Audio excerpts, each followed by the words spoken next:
I'm very happy to welcome Nan and Mr. Jackson as speakers of Local Voices from Rappahannock County. They're going to be talking about growing up Black in Rappahannock County, trials and triumphs. I'm very excited to hear about this because this kind of history is something that everybody in Rapid Home is interested in. And this will be a good sharing. Our two presenters have a very long career of giving to government and to the community. First, Nan Butler Roberts was born and raised in Rappahannock County. You were around Sperryville, I think, that you grew up, right, Nan? All 17 years of my youth were in Sperryville until I went to Harrisonburg at JMU to college. Great. Yeah, and you got a bachelor's degree at James Madison and then went on to do a master's degree at George Washington University and spent a long career working in Fairfax County in government, a local county government. And your last position was with the county executive office. But when you retired, you didn't really retire.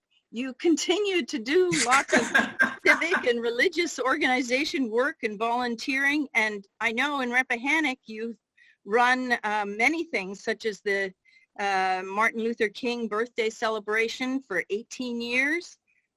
President of the Scrabble School Preservation Foundation, and on the board of directors of Wakefield County Day School, as well as recently appointed to the Shenandoah National Park Trust Board of Directors. So you've had quite a retirement as well. Not what I'd call a normal retirement, so that's wonderful. Mr. Jackson, or Bill Jackson, was born in Sperryville. He's preceded Nan in Sperryville, born in the early 1930s. And so that's a different time and a different perspective. Has a long family history in the Sperryville area. And his maternal grandfather was Arthur Ingram, quite a Renaissance man, being the first African-American to own a vehicle in town, and a fruitful entrepreneur. Bill attended Sperryville Colored School, which is now Woodward Road in Sperryville, from the 1st to the 7th grade. Oh, there's a picture. Terrific. Wonderful. And then attended Culpeper Training School and enlisted in the Army for 3 years, and was, after NATO was formed, was among the first troops in Germany after World War II. So you've seen a lot of history in a lot of areas. After leaving an honorable discharge from the Army, went on to work for the U.S. Treasury Department and then ended up with the government printing office and had a long career there until you retired at 50 years of age. You didn't really retire either.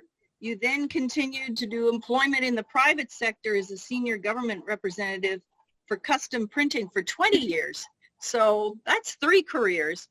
And along the way, established field offices, was the president of the International Club of Printing House Craftsmen, and won the Craftsman of the Year Award several years.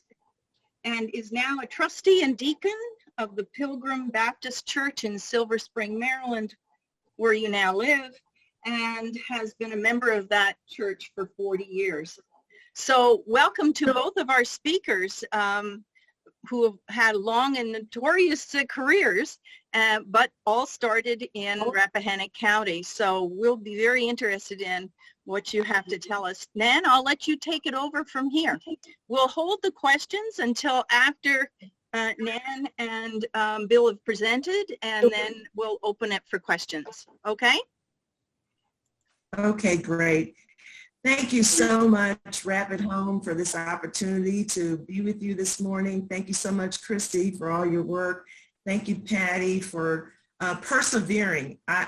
We have to applaud Patty this morning and give her some applause for persevering on this particular project, because it has been in the works, I'll just say, for a while.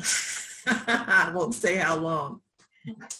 But it is really my privilege and my pleasure to be with you this morning. Again, I thank you so much for the invitation.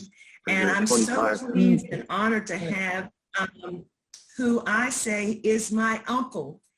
He and my father were great friends. My father is a little bit older, about I think 6 or 7 years, but for many years they were great friends. Our families were friends through the years, and it's so just good to see my Uncle Willie. I call him Uncle Willie. He's William Lee Jackson. He resides in Silver Spring at this time, and we really are going to give you the perspective of growing up in Rappahannock. Both of us grew up in Sperryville. So that's something that we have in common. But at the same time, we're going to be looking at really two different perspectives in reference to time frame. Of course, he was born in 1931. I was born in 1956. So my experience in Rappahannock, of course, is very different from his, but there are some things that overlap as well. So he's going to tell you about his experience with at the Sperryville Colored School. He's going to give you the background of his ancestry. You have one of the most magnificent opportunities today to hear from this gentleman, because his great-grandmother was a slave in Rappahannock County, and he knew her and talked to her, and he heard directly from her what happened to her as a slave in Rappahannock County. This is the most mind-blowing thing about this whole experience today. So he's going to tell you about his experience with her. He is also, many of you I think probably know the name of James Russell. He and James Russell were first cousins. Okay, so he's going to tell you about his ancestry and his parents and grandparents and how all of that played out. So without further ado, at this time, I'm going to turn this over to Mr. William Jackson, my Uncle Willie, and for him to go forward. And after he gives us probably about 10 or 15 minutes, we will take just a little bit of Q&A, and then we'll go forward from there, and I'll tell you about some information that I have as well about my history and ancestry in Sperryville. I want to say to you who are on the call this morning, it was advertised that Colonel Blaster from Woodville, Virginia would be with us. Unfortunately, the storm in his area where he lives hit very hard about a week and a half ago. And so he was without power for 5 days, actually. Thankfully, it's a lot cooler there than it is here. So he may be able to join us. He wasn't sure they were going to have a power outage again today. So he's not quite sure whether he would be able to jump on the call. He's also dealing with a flooded basement. So any of you have experienced that, you know what it's like. I had that happen to me a couple of summers ago. So without further ado, I'm going to turn it over to Mr. William Jackson. Well, thank you, Nan, and it's good seeing you and to all of the faces on this forum. I thank you for that introduction, and I know that our families have been friends for a very long time. And I'd like to apologize to begin with. I'm hitting close to that 9-0 mark in a couple months, so I stammer a little bit and this. But I just like to thank the Rappahannock News and the sponsors of this particular forum. It's just great to discuss growing up Black in Rappahannock County. I love Rappahannock County, and I love growing up. We had a lot of fun. My sister and I lived with our grandparents. We had a lot of fun in growing up.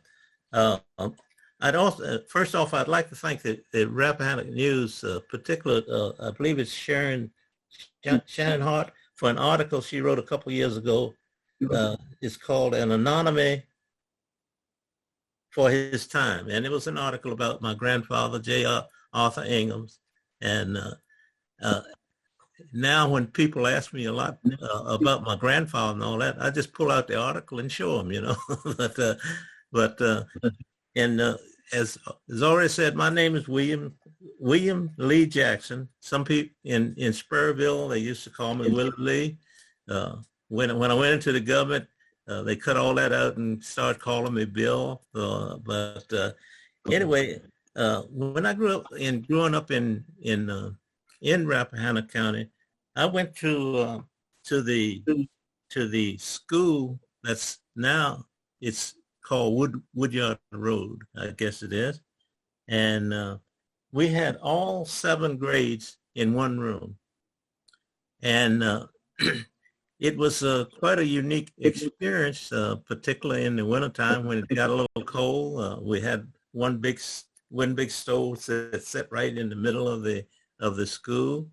We had the way that the school was, way the seating was arranged, it was kind of unique, and you really had to be smart about it because we had these desks that were 2 on. So you, at the beginning of the school, you certainly wanted to try and figure out who you was going to sit next to for the next 6 or 8 months, you know. So anyway, it was, we had one teacher that taught all 7 grades, and my first teacher was Miss Stafford.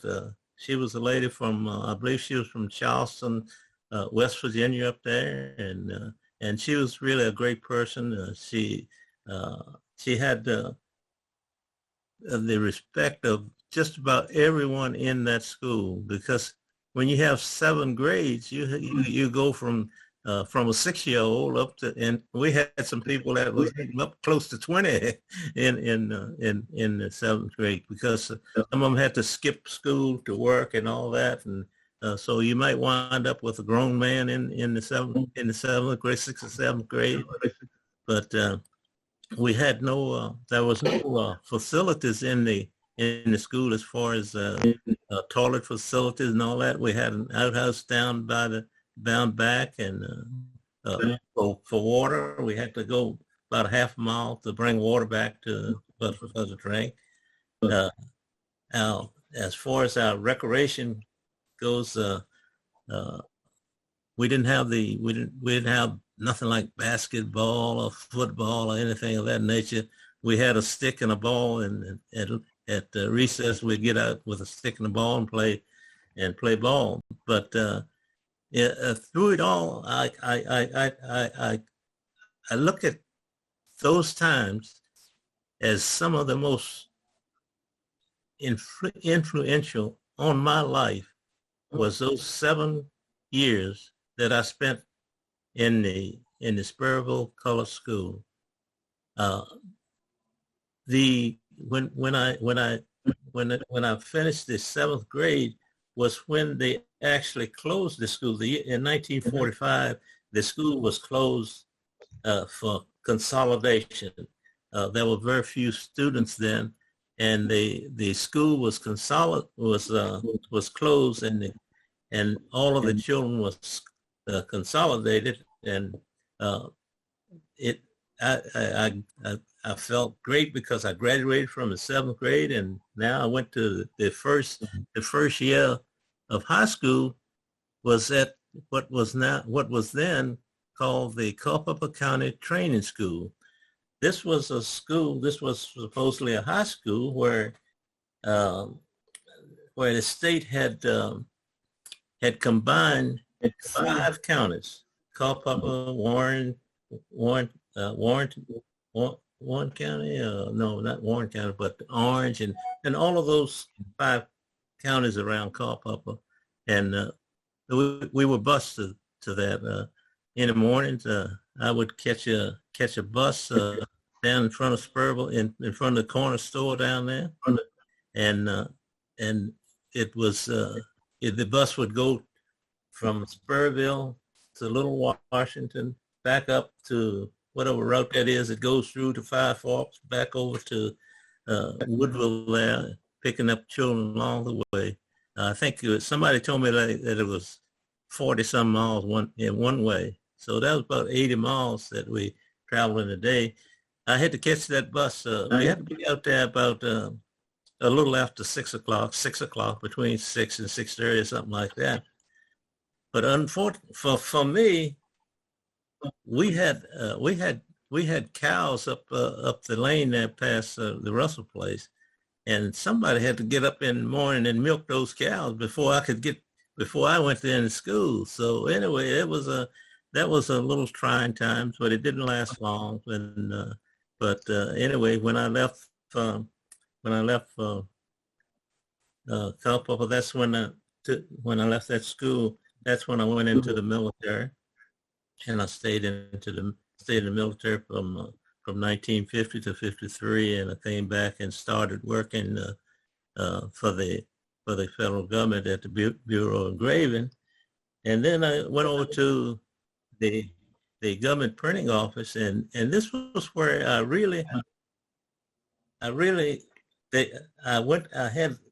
got a apprenticeship. And again, I apologize for stammering and all that, because I get excited when I think of it. But I had an apprenticeship of 5 years, and I graduated from that as a journeyman bookbinder. And that's important to me, because what I was doing, when my sister and I were home, staying at home with our grandparents after my grandfather died, the Jewish shop that he run and everything was still right there. So we had an opportunity to play with a lot of old watches and all that sort of thing. And I had this fascination with gold. And in my apprenticeship, I became a bookbinder. And lo and behold, my main job was gilding, which is putting gold edges on books and that sort of thing, gold lettering and all that. And I love that job, because it fell right into what I had always had a fascination with, gold. And then when I left when I went from that over into the administrative part of things, and I lost out on that, but I still have a longing, and every now and then I'll still tinker around with gold a little bit. But then after I left the government printing office in 1981, I went to work for a company as their senior government representative, and I stayed with them 20 years, and I had the advantage of having an office right smack dab on Pennsylvania Avenue in Washington, D.C., because that's where, whenever the owners of different companies, and we had meetings and all that, they wanted to be close to the action, which was the government seat there. And so anyway, that was a wonderful experience for me. But getting back to growing up in Spurville, I think that in Spurville, for me as a black youth, everything was pretty much centered around the Spurville Tigers, which was the baseball team in Spurville. And we used to play. We played all around different different counties and all that. Washington Monarchs of Washington, Virginia was one of our arch enemies, and we had some real battles with them, and we played in Orange, and we had on our team. There was in Spurville, we had the Williams family was very prominent in baseball because at one time we had 5 Williams brothers on the team, and that was great. One of the older ones, Tom, was the manager when I was and I was pitching in, and Tom was the manager. And I never will forget, we played Orange one Sunday, and we was down there, and I was pitching, and what they told me said, what was my specialty was a knuckleball, and when it was on, it was on, but when it was off, it was off. That was for sure. And so we played Orange, and I was pitching, and Tom came out after about the second or third inning, after they had knocked 2 or 3 home runs. Everything I put up there to them, it looked like it was going over the fence, So Tom came out, and he said, before he could say anything, I said, well, Tom, I'm not tired yet. I'm not tired. And Tom says, he looked at me straight now and said, no, but I'm tired of you. Give me that ball, and walked off. But anyway, we had lots of fun growing up with the baseball team, and we certainly we had also, but I don't know whether anybody knows where Flatwood Inn was, but Flatwood Inn was where they had dances on Saturday night. That was also a popular place for us youth growing up. But anyway, as far as when I was still at home, I had after school I worked at the packing house down there for Mr. Almost called Ned Johnson, who was the manager down there then. So anyway, I did that for several years after school at work, and particularly during apple season. We had our church was important to us because on Sunday, no matter what you did, you was going to go to church. And but anyway, when I was baptized in the Hopewell Baptist Church, they had this thing about sort of like a age of accountability. Yeah, when you got 12, they expected you to join the church. So anyway, at 12 years old, I joined the church, and they baptized in the Thornton River, down by the packing house, past the packing house, then the bridge down there. There's a wide place, but you can imagine how cold the water is coming in the Thornton River, coming out the mountains in October. Actually, when I was baptized, there was ice around the edges of the water, but anyway, that was an experience I'll never forget too. But anyway, I don't want to keep rambling on and on, but I do want to thank the Rappahannock News, particularly for that article that they put in about my grandfather. This is a picture that was taken in I don't know, you can probably make out the people, but in 1910, this was taken in 1910, and this was my grandfather, my grandmother, and my mother is the one in the middle of the 3 girls, and James Russell's mother she was the oldest. She's on this side over here. But anyway, this is a house that we were born in, that I was born in, and my sister and I, and we certainly had a wonderful time growing up with my grandmother, who at this time she was still my grandfather died in 1935, but in growing up and going to school, we always, my sister and I said, we always said that nobody in the house spoke above a whisper. You could hear a pin drop just about any time you go come in there. But it was a wonderful thing. We had uh, uh, one of the most loving mothers that you can imagine, and she will always be special to me.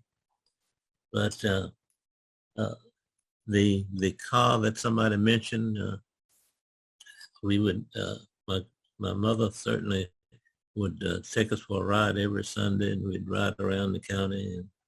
And uh, I really had fun growing up in Rappahannock County. I love it as it's part of my. It's a special part of Rappahannock is always and always will be a special part of me. And I just thank you all for the opportunity just to reminisce a little bit about growing up Black in Rappahannock County. So thank you. Thank you. I have, that was wonderful, absolutely wonderful. And Uncle Willie, I don't know if you see the name of Doretha White down there. That's your other niece. My sister is on the call for a little bit this morning. She said she was going to hop off, and she may have to hop off, but she is listening. She currently resides in Atlanta, Georgia. So we're just thankful that she's on the call today too. But I have a couple of follow-up questions because I want to get clarification. And then I have two questions. So your parents were, give us the name of your parents. My parents was Robert and Fanny Jackson. My father was his nick. He was called Buck, and Buck and they were married in 1928, I believe it was, and my sister Carolyn was born in 1929, and when I was born in 1931. My father had left and went to New York. I'd never seen him until I was about 6 or 7 years old, and at that time I didn't know who he was. I had to ask one of my uncles who was that guy. I said, "Who is that over there?" And he said, "That's your father, fool." I said, he had lived in New York for 7 years, and I just didn't. He was never in our lives, so I didn't. But all of his brothers and all that, we were close as brothers ourselves. So. Okay, and so and how is or how were you related to Caroline Terry? Caroline Terry was, as I mentioned in the introduction, was a slave in Rappahannock County, and that is the person who was a major focus of a book that Uncle Willie's first cousin wrote. So what's your relationship to Caroline Terry? Caroline Terry is my great-grandmother. She was my great-grandmother. This is what she looked. When she died, she was 108 years old. Woo! And she, when she died, one of the things that she was always, first off, my sister Carolyn was named after her. And of course my sister was 2 years older than I. But anyway, she was always teasing me as I got older, because she says, she would tell people that says, I was 100 years old the day this boy was born. and she was born in 1831, and she died in 1942. So the age is about they claim it's about 108, but she might have been a couple of years older than that. I don't know that she knew the exact date of her birth, but she was a slave, and her the people that owned her ran a hotel, I think, and every now and then, even after she had retired, now this is where she loved sitting, was on that front porch, right on Lee Highway, up past the Esso station, where she could see cars go by. And she had people that would stop there all the time. She loved to talk, and she would reminisce about things that had happened, particularly during when the Civil War was going on. And I think that somehow or another, some things had happened to her at that time and all that. But anyway, she was a wonderful person. My mother was a caregiver, and we lived across the Thornton the Thornton River, in the house just across the river, and there was a footbridge that went across the river, and so anyway, we 2 or 3 times a day we'd be going across that bridge just to take care of my great grandmother and of course my mother's grandmother. But even up till she was way up in her hundreds, and she was still sewing. And she could thread a needle. She could see good enough to thread a needle better than perhaps I could, We've had some. Okay. And there were a number of stories, and somebody asked that we have quite an active chat room over here, Uncle Willie, and there are several questions that came up in reference to that. The name of the book, well, actually, Mr. James Russell wrote several books, but the one that focuses on, well, I guess a couple of them focus on it. I've only read one, which is Beyond the Rim, and it's available in local libraries. I live in Culpeper, so I got a copy at the Culpeper Library. I'm sure that Rappahannock has one. As I recall, there were several book signings that Mr. Russell did before he passed away and while he was writing the books. And momentarily, I will find the titles of the other 2. I'll get those for you as well. So, but there were a number of stories that Mr. Russell told about Caroline Terry.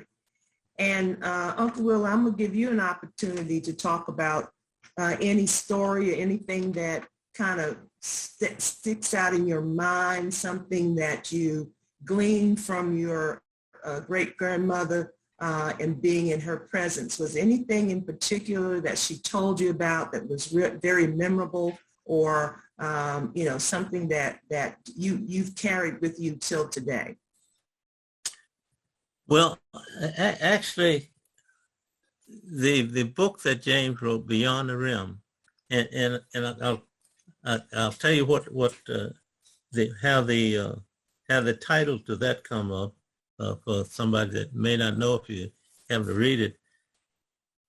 But Beyond the Rim, in slavery, if you're on a plantation, there was an unwritten rule that you could not go beyond the rim. Now the rim is how far you can see out there, and where the earth looks like it's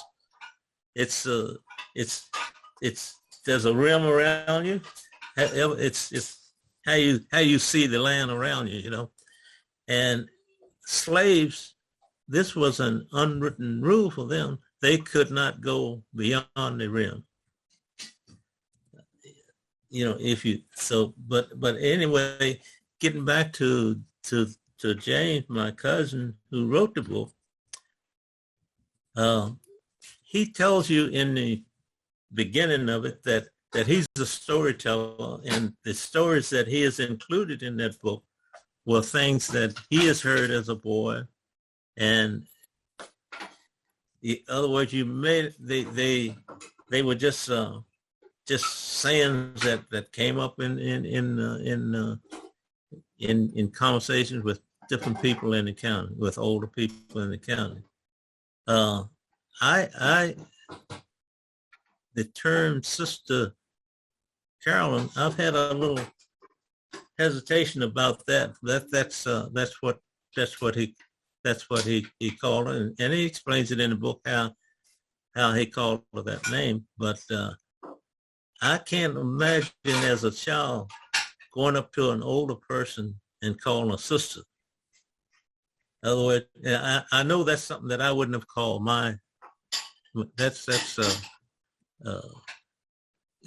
she was grandma or whatever, but sister, no.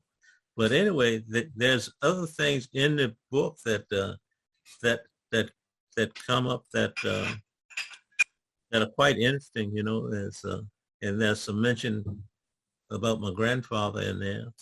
Some stories about him in there that it's interesting makes interesting reading, certainly. Okay, so anything that you personally remember her talking to you about, anything that kind of sticks out in your mind? Well, the one story that she repeated over and over, that when my sister and I were there with her almost on a daily basis, because my mother was, taking care of her when she got older. The one story that she would always tell us about was how when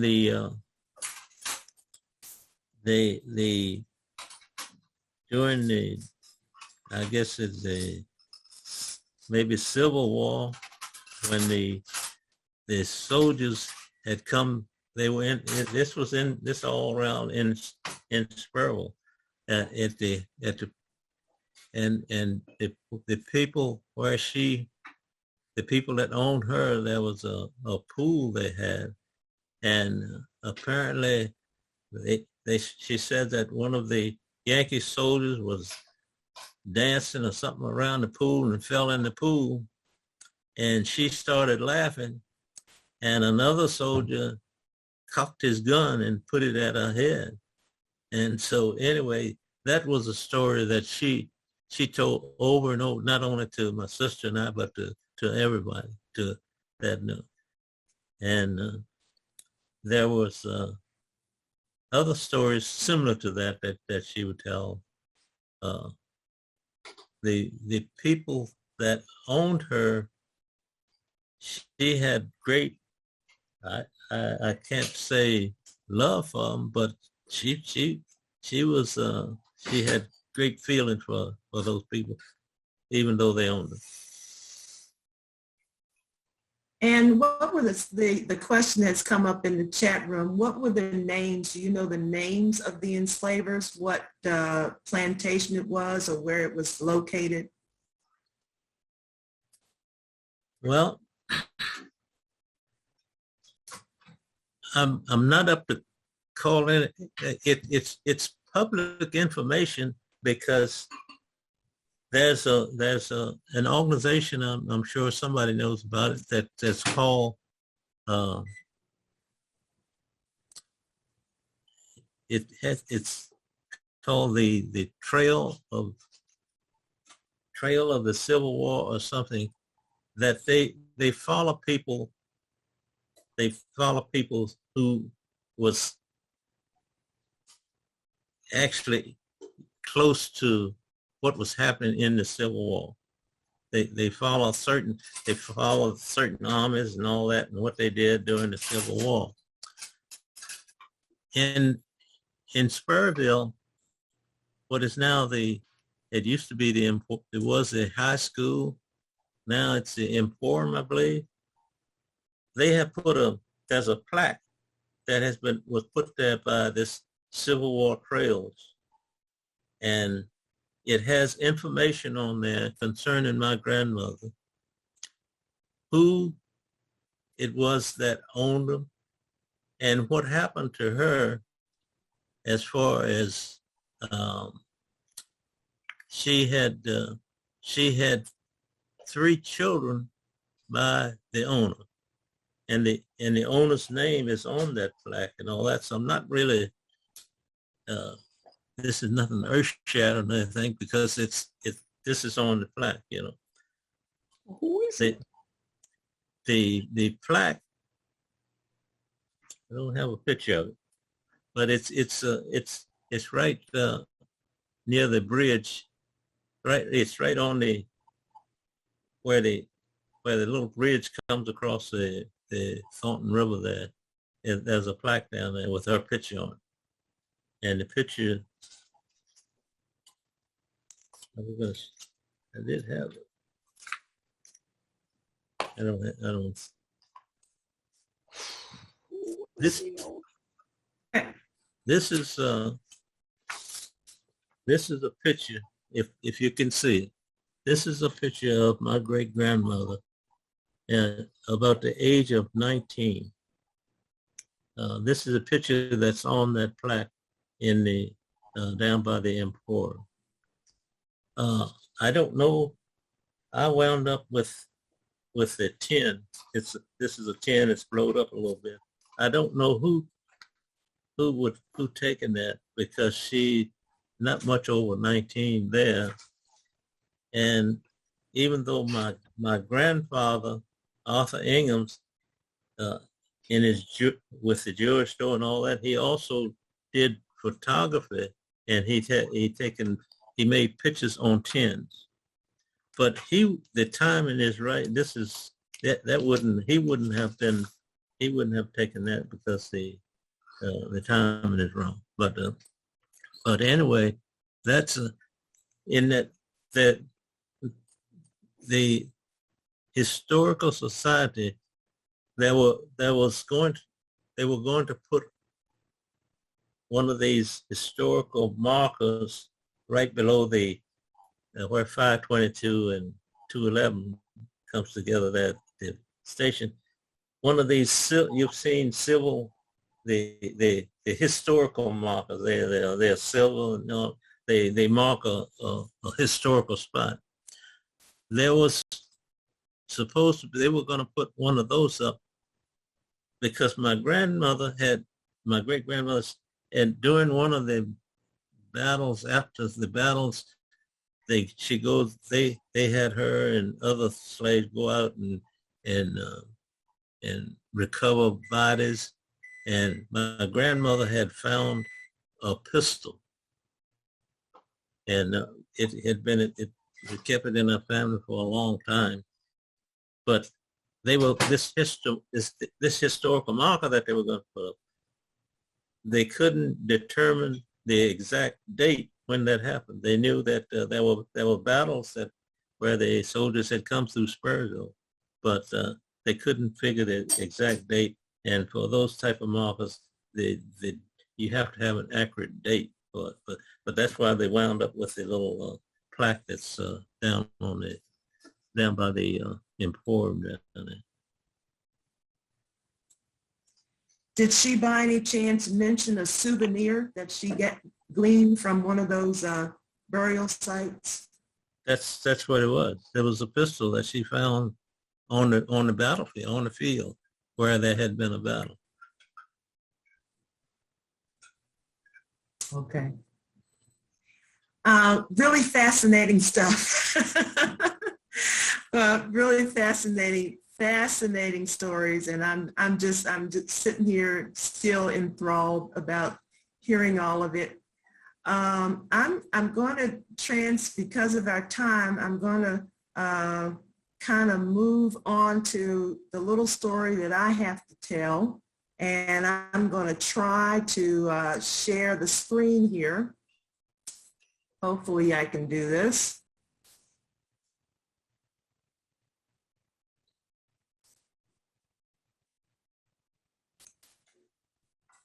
All right, share screen. Okay, it says I'm disabled, so I don't know if someone can help me with that or not. I have a little PowerPoint and some photos that I'd like to share. Is that possible? Yes, Leanne, you can go ahead and see if you can do it now. Okay.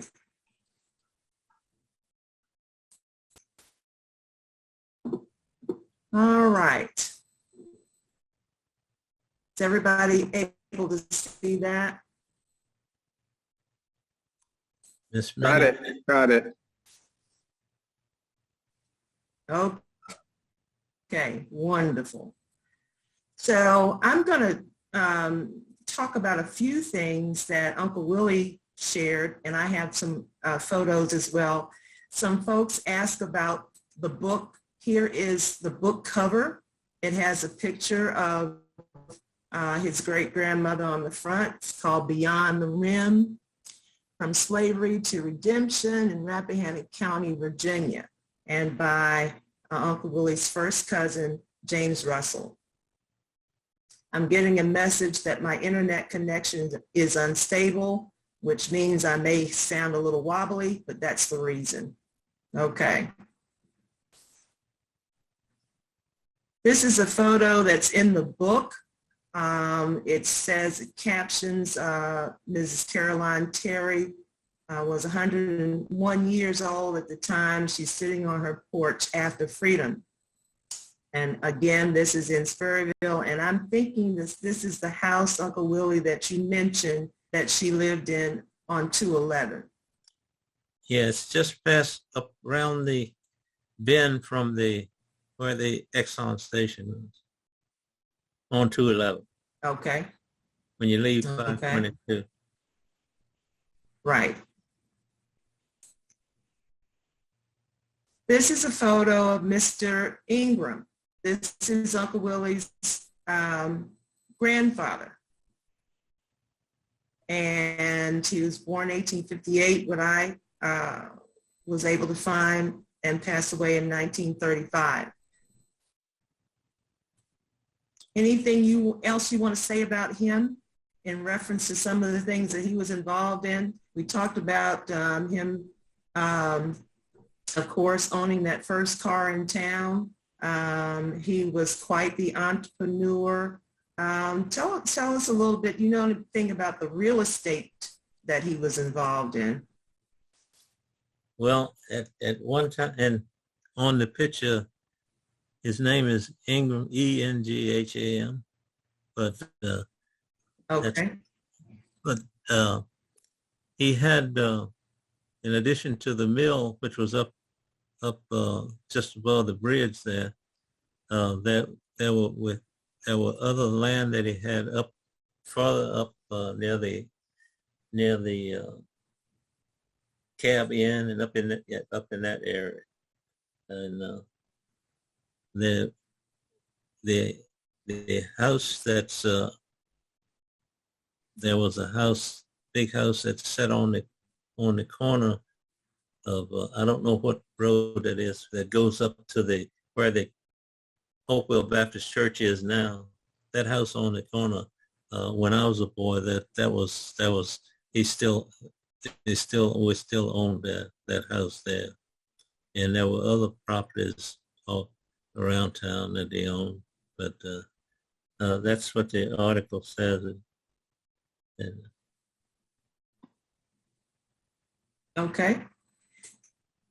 This is a little bit difficult to see, but this is the house on Main Street in Sperryville, a little bit like the photo that you showed, Uncle Willie.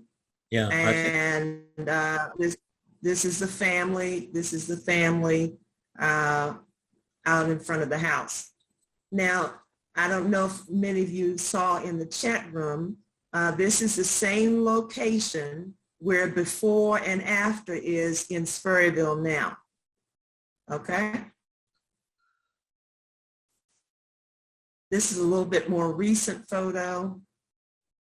And that's Mr. Russell out in front of the house on Main Street. Well, in this photo, there has been an addition added on to. If you look to the left, that's the addition that was put on to the house, and on the other side of the addition was a little house that anyone that familiar with Spurrell, you might see a little white house that was right next to it. That was where they had during and after the Depression in 1931, that was used as a place where they particularly before they had it as a sewing room where everything was done for the war effort, and they had women in there that sewed parachutes and whatnot.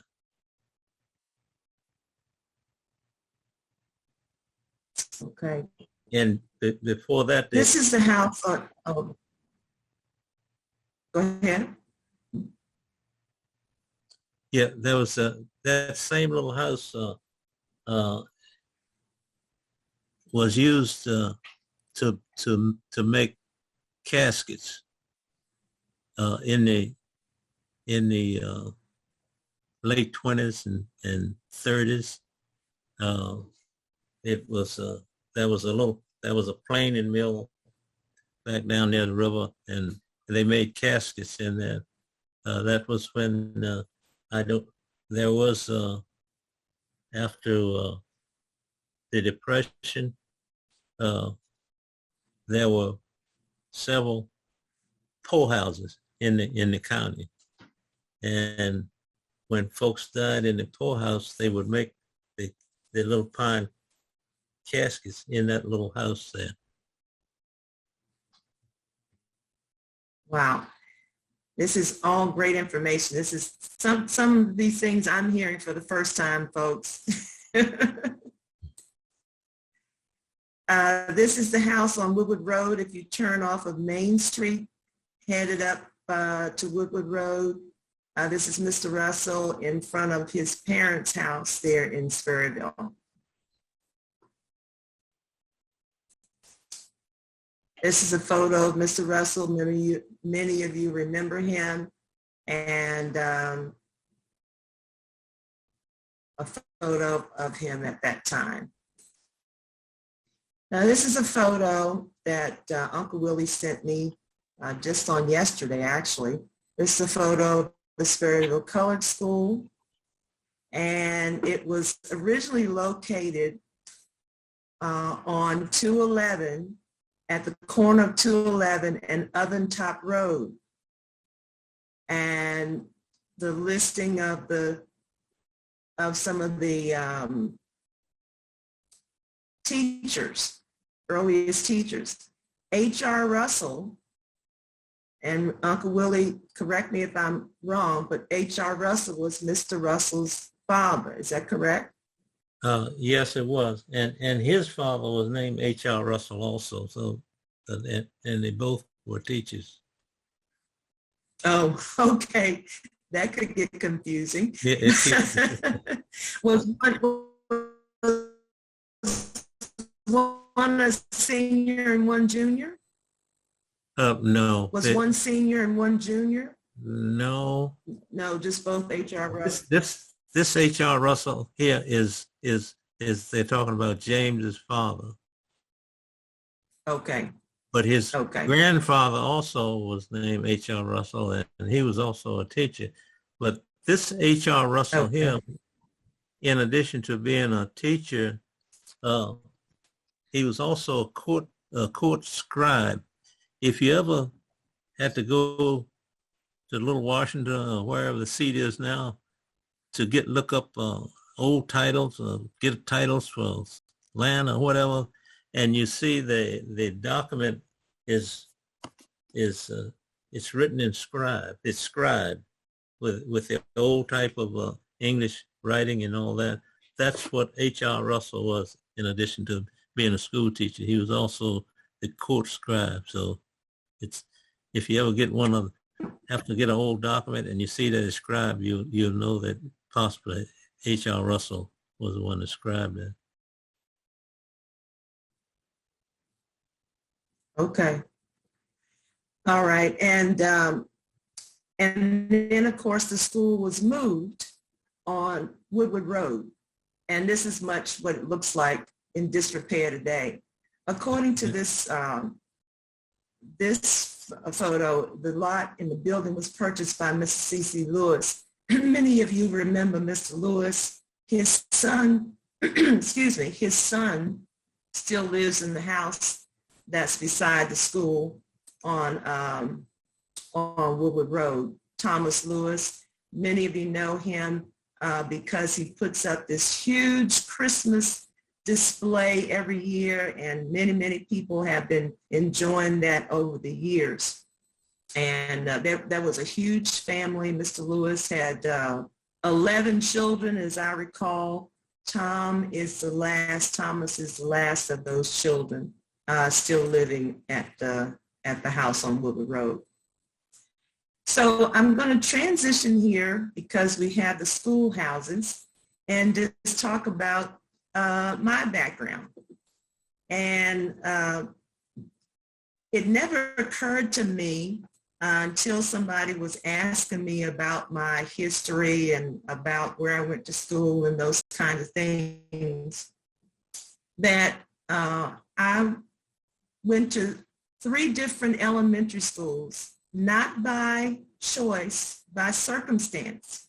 I came along right in the middle of integration.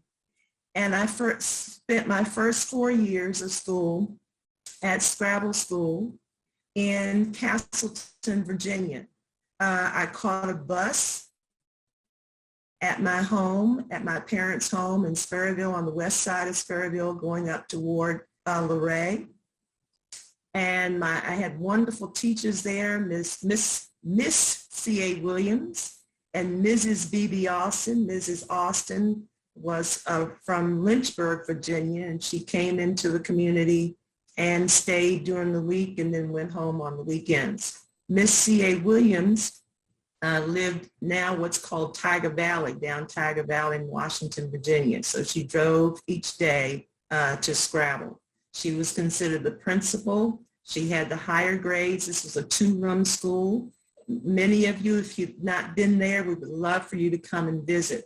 It is a historical, bona fide Rosenwald school.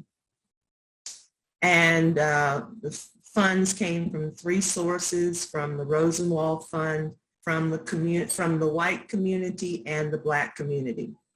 But Sperryville Elementary, I went there for 4 years to Scrabble. Had Miss Austin, she had the lower grades, the 1st through 3rd grade. Miss Williams had 4th through 7th. So I had Miss Williams for 1 year. But she was also a member of my church, which is First Baptist Washington, Virginia, on Main Street in Little Washington. Now, many of you will recognize this building. This is Sperryville Elementary. At the time, my understanding, it had been the high school before it was the elementary school. And when integration came to Rappahannock, the schools were, you were given an option year. So the option year, my parents, being the law-abiding citizens that they were, sent me to Sperryville Elementary. It never occurred to me the 4 years prior why I passed by Sperryville Elementary on my way to Scrabble. It was not a question that ever came up in my head. As far as I knew, I needed everything. I had everything that I needed, and I had wonderful teachers, a wonderful support group, wonderful community that was mainly all Black, but it never never occurred to me. So I stayed at Sperryville Elementary for 2 years. The Scrabble school stayed open for 1 year, and the option year you were to send your student, your child, to the school that was closest to you. So my parents sent me to Sperryville Elementary. 5th grade, I had Mrs. Una Hahn. She was a wonderful, wonderful teacher. I enjoyed her class. And in the middle of the school year, she became ill and passed away. Then I had a substitute teacher that wasn't as kind as Mrs. Hahn. I'll just say it that way. So there were some concerns with the substitute that came in after Mrs. Hahn. But I had many of my classmates I still know, and when we see each other on the street, it's always a time that we can reminisce and we have good memories. So I was there for 5th and 6th grade, and then at Rappahannock Elementary. They closed all of these schools, consolidated everybody into Rappahannock Elementary, and I was part of the first 7th grade there. I want to say here at Sperryville and Rappahannock, Mrs. Quaintance, Mrs. Mary Hugh Quaintance was the principal, and she ruled with an iron fist. So did Miss Williams. They were both wonderful principals, and they were kind-hearted, but they were tough as nails. And I love both of them, and I have fond memories of both of them. And in 7th grade, I had Mr. Whalen was my 7th grade teacher. So this is a photo of my mother and my grandmother and my uncle. This is my mother here, her only brother, and my grandmother, Mary Helen Wills. My mother grew up out on Piedmont Avenue in Little Washington. This photo recently ran in the Rappahannock News because this is my grandmother on my father's side. This is Minnie Howard Butler and her son James. And you can see there he is in uniform. He was in the Army. And my grandmother was recently honored with an exhibit that's still available down at the Carver Center in Rapidan, Virginia. I did not know until some research was done that she's considered one of the proprietors of the restaurant that my father owned. Apparently they went into business together in 1950. The Horseshoe Inn opened in 1950, and she's considered a co-owner with my father. Many, many, many years. Everybody always spoke of Horseshoe Inn as your mother and your father's place, or my father's place and my mother's place. Never was my grandmother even mentioned, so I recall. Now, other people say they recall differently, but I did not have that information until recently. I am told I'm much like her. People tell me that I look like her. She was 5'11". Now, she was born right at the turn of the century, 1896, I believe. And I'm 5'10" as well. So, but they tell me I look like a lot like her. This is a photo of my mother on a wedding day. She got married in Philadelphia, Pennsylvania. Many of her relatives lived in Pennsylvania. And as a child growing up, we would spend Thanksgivings with my mother's relatives, the Wills family in Pennsylvania. And then Christmas would be spent with my dad's folks here in Virginia in Sperryville. For many, many years, my grandmother had Christmas celebration at her house in there on Sperryville Pike. 211 in Sperryville. which sat right next to the Horseshoe Inn. This is my mother's brother here. This is John E. Wills, and this is the same, my father's brother who was in that photo. This is James on his wedding day, and this is my mother's girlfriends, were her attendants.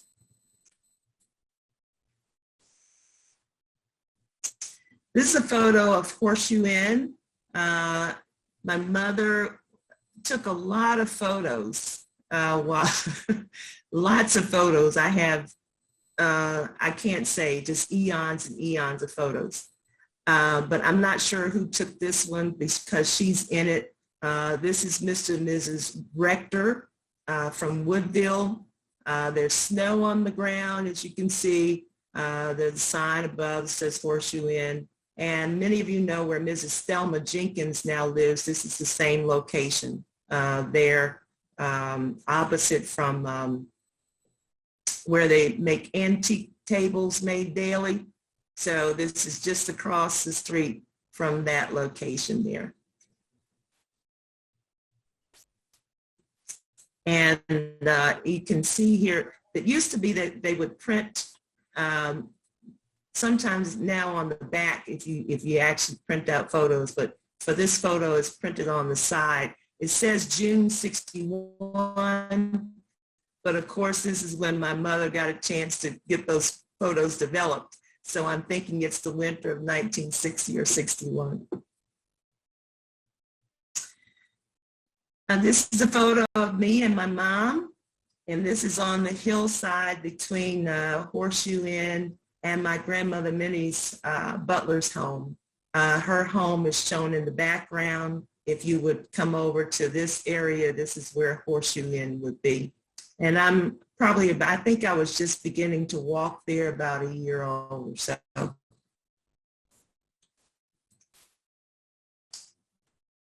This photo also ran in the Rappahannock News a couple of years ago. This is taken in front of Horseshoe Inn, 211 West, and I say circa 1950s, and a couple of reasons. The photo ran because there are people that are unidentified, and Uncle Willie was trying to help me out with this as well, and we're still trying to figure out some of the folks on here, but I'll point out who I know. My father is in the middle here with his arms folded. This is my mother that's stooping right here. This is her aunt, Mildred Wills, who she stayed with in Philadelphia for many years before moving to, getting married and moving back to Virginia. This gentleman is from Luray. His name is Jones. Louis Jones, right? Louis Jones.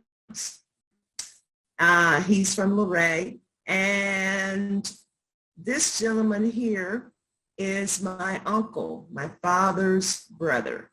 His name is Walter Butler. And the gentleman here on the end, on the far left, is Ray Jackson. Many of you remember Mr. Jackson. He has a house on Woodward Road, and he worked with the Sheriff's Department many years. He lives somewhere in Northern Virginia. If I could catch up with him, I think he could tell me. He's still living. As far as I know, he's the only person on this photo that's still living. And he could possibly tell me who these other gentlemen are. This person is unidentified. This person is unidentified. This gentleman, and this gentleman. They're all unidentified at this time. The reason I say it's circa 1950s is because the restaurant opened in 1950. My uncle had been to the military. Walter had been in the service in the Army, served in Korea, and he came back home, and about 6 months after he'd been home, he died in a single car crash in 1955. I never knew him. because I was born in 1956, almost a year. This was July 1955. I was born in July 1956. So this photo is taken sometime between 1950 and 1955. So we're going to fast forward here. This is a photo of mom and dad in later years. And I say this is a rare photo because Daddy didn't dance very much. So that's probably the reason that my mother has this huge smile on her face. She loved to dance. And she finally got Daddy on the dance floor. This is my mother's favorite photo of she and Dad. This was taken at their home, at our home, 1699 FT Valley Road. Many of you know it's the brick house that's on the, as you're coming into Spurrierville on Spurrierville Pike. It sits at the corner of 5 of FT Valley Road. And as I mentioned, I lived in Spurrierville all of my life until I went away to Harrisonburg to college. And the house, we lived in the house that had the restaurant. That was the first place that we lived. It had 2 rooms in the back.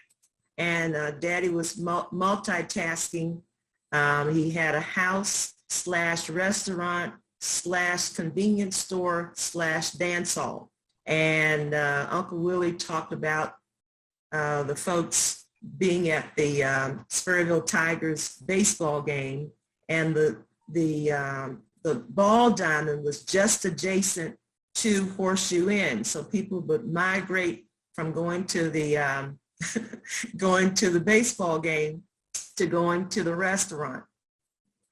And they would have, we had a jukebox there, and you could dance and have great food. People still that remember the place still tell me that they had some of the best food in the world there. My mother was a great cook. In fact, she went to Virginia State College, and she was a teacher as well. But she taught home economics for a few years, and finally spent most of her time as a teacher in Rappahannock County for, she had over 37 and a half years. But this is a photo, later years. My husband is on, and my nephew, mom is here with, and my sister and her husband. This was at an awards ceremony where mom was a recipient of an award from the NAACP, local NAACP. This is her formal photo. This was taken at my wedding in 1995.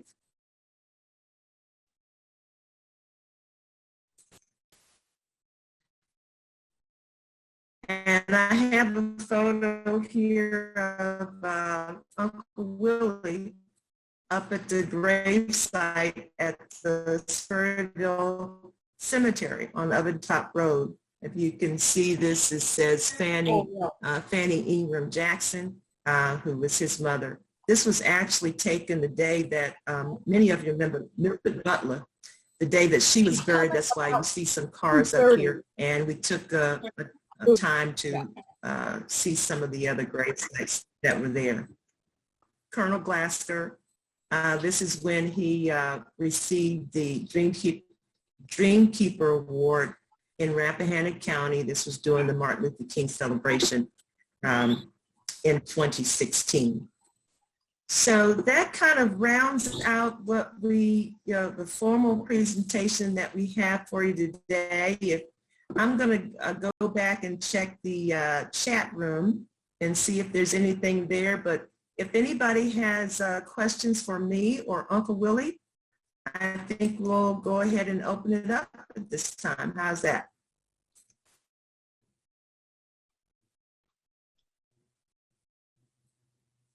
I suggest people take themselves off mute. It'll make the conversation go faster. So people can get in. Nan, you went to school, or Yes, your sister Doretha went to school with my daughter. And as I recall, it was more or less totally integrated then. So you had a very different education Yes. than Doretha did. yes. Yes. My sister, she and I are and we have a lot of different recollections, even of our parents. And just growing up in the county, that kind of thing.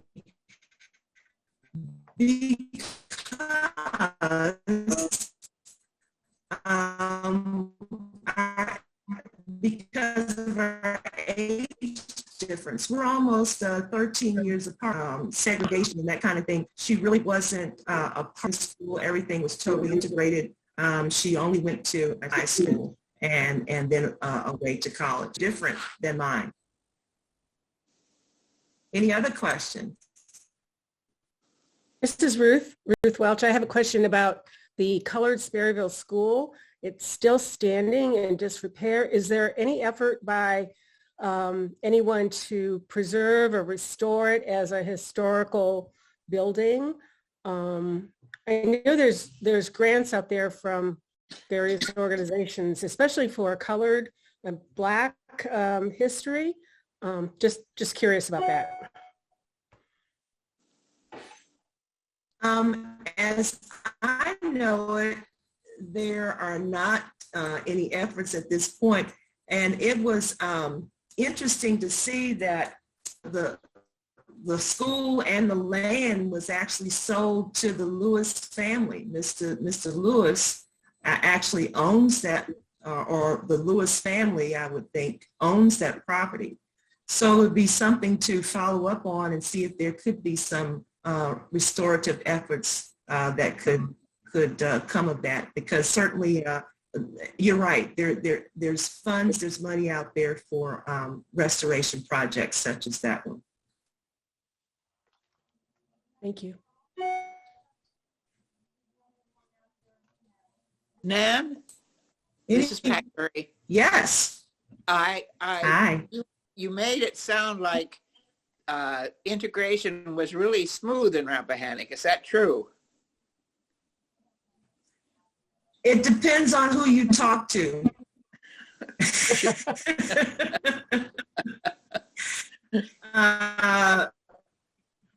Certainly, it wasn't our neighbors to the north, Warren County. It wasn't like Warren County that actually shuttered their doors rather than integrate. So it wasn't that kind of experience. But certainly there were some bumps along the way. And some of the older students that I know of that were my neighbors, Uncle Willie talked about the Williams brothers. And the Williams brothers are several years older than me. They were already in high school at the time that integration came. And they will tell you stories of attending. They went to Rappahannock County High School one day and decided that they were going to drive to George Washington Carver in Culpeper rather than be at Rappahannock County High School. So it depends on who you talk to, what the experience was like. Nan, you brought us some wonderful, you and Uncle Willie brought us some wonderful history, and I appreciate it very much. I'm wondering, since we have a Civil War trail through Sperryville and Rappahannock County, if we should have an African American history trail. You've got some great photos to start the process, and I know that People like Carrie Sutton and others are trying to put some photos up in places that are very important to the history that you just described. So what do you think? I think it's a wonderful idea. Where do we start? When do we start? Let's talk about it. Sounds good. All right, let's talk I about think it. that there'd be grants too for this kind of effort for a African American historical trail, like the restoration of the African American schools and buildings. So I'll keep my eye out because I think the Virginia Arts has some monies, and I've seen grants out there. I'll just have to pay more attention next time I look. But great idea. Yes, Nan, I would agree. I just wonder if we could trace the population from when William Jackson and Nan Roberts were children to today, where we have so few Black residents. And could you tell me what happened to the population, where they went?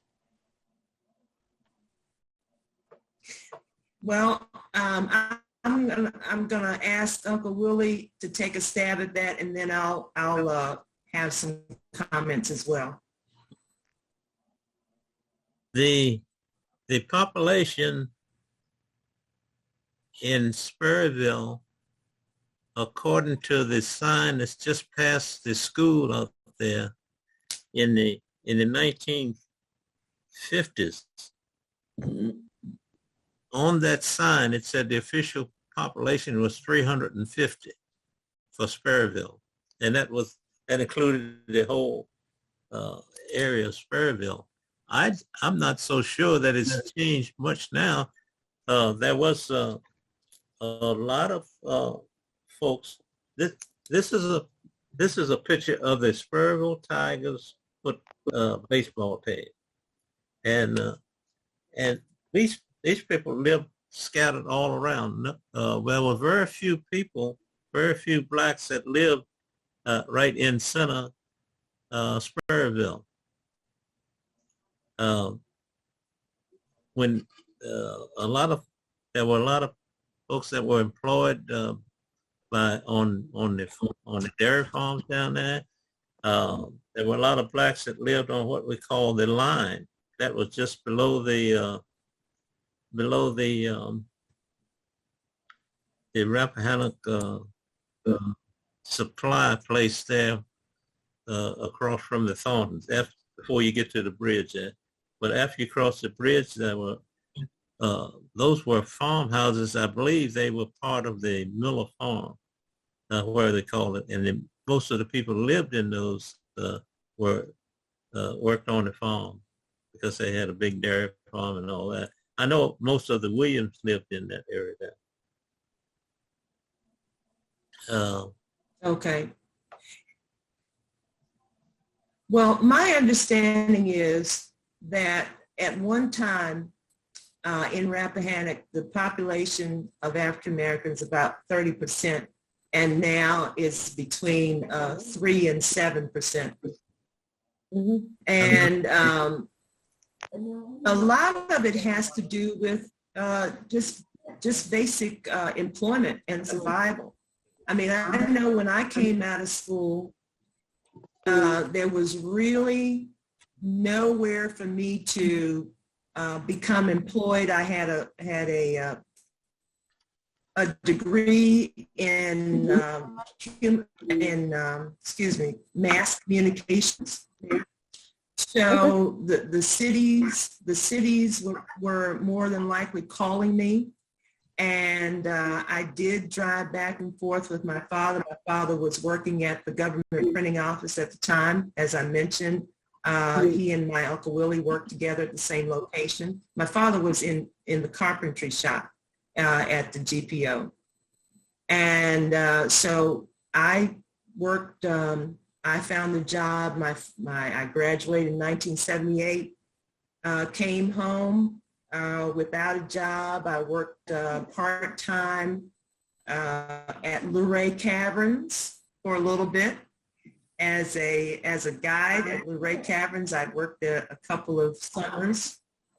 And then I started to look for employment in Washington, D.C. I landed a job on down 19th and K, working for actually AARP at the time. And it was also called NRTA. NRTA and AARP, they were housed in the same location. So I worked there for a year and a half, and then after a year and a half, I moved to Arlington and stayed in Arlington about 10 years. Then lived in Washington, D.C. for about 5 years and got married and came back to Culpeper. And by that time, I was working for Fairfax County, and I commuted until I retired. So it's hard to find, it was, hard finding employment in the area. So a lot of people did the same thing. There was a lot of people running the highways back and forth, but after a while, the next generation after me, my sister and some people younger, just decided to move away from home. My sister worked 1 year in Rappahannock County school system and then moved to Williamsburg. And she lived in Williamsburg for almost 10 years before she got married. And then she and her husband had family in Atlanta. And so they decided to move there. My sister went to Atlanta one time. We took a trip, and she said to herself, one day I'm going to live there. And certainly then she found a fella that wanted to live in the same place, and they got married, and they've been there for 20 years. So it's difficult to find employment. And I would say that is the main reason that many people move out of Rappahannock. They occasionally come back, but it's tough to make a living there if you're not an entrepreneur. The two places, my understanding is the two places that have hold the major employment are the school system and the inn at Little Washington. So you have very opposite kind of industry or kind of economics going on there. And it's just hard to make a living. Nan, any other questions? Thank you. Nan, this is Patty Hardy. Yes. I had to step away for a minute. Did you have a chance to talk about the house at the corner of 522 and 231? Yes. Okay. Yes, I showed a photo of it. Okay. That is where we lived when my father built that house in 1970. And I think our time is almost up, but I'll share this very, very quickly. In that this was 1970. 1970, the house was being built in 1969. My father was concerned about anybody knowing that a Black person was building that house. And so on Sunday afternoons, he'd say, let's take a drive. Let's take a drive. And we would go down, we would leave my grandmother's house. At that time, we lived in my grandmother's house that was right next to Horseshoe Inn. And we would drive down and we would go past the house. We would go down 522, turn down 231, not go up in the driveway, but turn down past the house, go down to the store there in FT Valley and come back up. And we would look over at the house to see the progress of the work that was going on. But he didn't want anyone to know that an African American was building that house. This was 1970. We moved in the house in March of 1970. My sister had just turned 1 year old and I was 12 and a half. And my father and mother lived there. My father lived there. He died in that house in 1990. My mother lived there up until just about 10 years before she passed away. She was living with me and my husband here in Culpeper, and up until the time that she was not able to live alone. So we owned it for 40 years. Thank you. Recently sold the last couple of years. So Thanks, Nan. what Someone happened? else said, I was going to answer real fast. They asked me about, oh, did I know that the date of the photo of my grandmother and her son? I do not have that date. My uncle was born in, I think it was 1909. He was in the service at the time. So, you know, add about 20 years onto that. That would give you a circa date. 1930, between 1930 and 35, probably. Yes. We had a little kind of a unique situation where I lived in my grandfather's house, in my home place in Spurville there.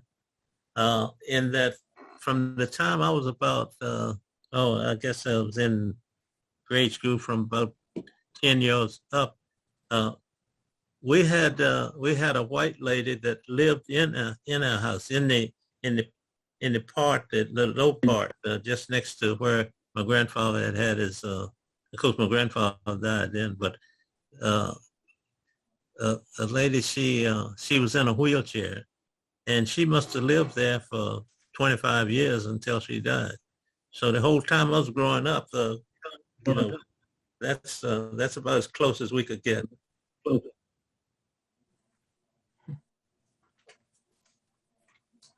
So again, I'm going to thank everybody for their questions, for their participation. Let's give Uncle Willie, my Uncle Willie, a hand again.